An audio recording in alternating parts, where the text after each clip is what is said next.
জাতীয় দলের ক্রিকেটার আরাফাত সানিকে গ্রেপ্তার করেছে পুলিশ। তাকে মোহাম্মদপুর থানায় নেওয়া হয়েছে। জানা গেছে, তথ্য প্রযুক্তি আইনের একটি মামলায় সাভারের আমিনবাজারে তার বাসা থেকে পুলিশ আরাফাত সানিকে গ্রেপ্তার করে।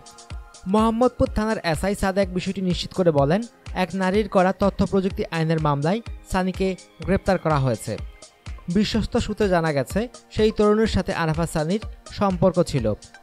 সম্প্রতি সেই সময়ের কিছু ছবি সামাজিক যোগাযোগ মাধ্যমে আপলোড করেন আরাফাত সানি। একই সঙ্গে তাকে ইনবক্সে নানারকম আপত্তিকর মেসেজ পাঠানোর অভিযোগও রয়েছে। এ বিষয়ে গতকাল শনিবার রাতে সেই তরুণী মোহাম্মদপুর থানায় তথ্য প্রযুক্তি আইনে মামলা করেন। সেই মামলাতেই তাকে গ্রেপ্তার করে পুলিশ।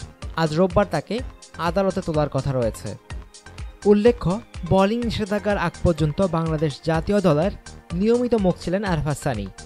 জাতীয় দলে থাকাকালে বাংলাদেশের হয়ে 16টি ওয়ানডে ম্যাচ খেলেন আরাফাত সানি। 16 ম্যাচে 24টি উইকেট সংগ্রহ করেন তিনি। এছাড়া 10টি টি-20 ম্যাচে 12টি উইকেট সংগ্রহ করেন এই স্পিনার। বোলিং নিষেধাজ্ঞার পর নিজের অ্যাকশন পরিবর্তন করে অস্ট্রেলিয়াতে পরীক্ষা দিয়ে আবার আন্তর্জাতিক ক্রিকেটে বোলিং করার জন্য আইসিসির ছাড়পত্র পান সানি। অনুগ্রহপূর্বক সংবাদটি শেয়ার করুন এবং খেলাধুলার সর্বশেষ খবর জানতে স্পোর্টস লাইট সাবস্ক্রাইব করে রাখুন। ধন্যবাদ।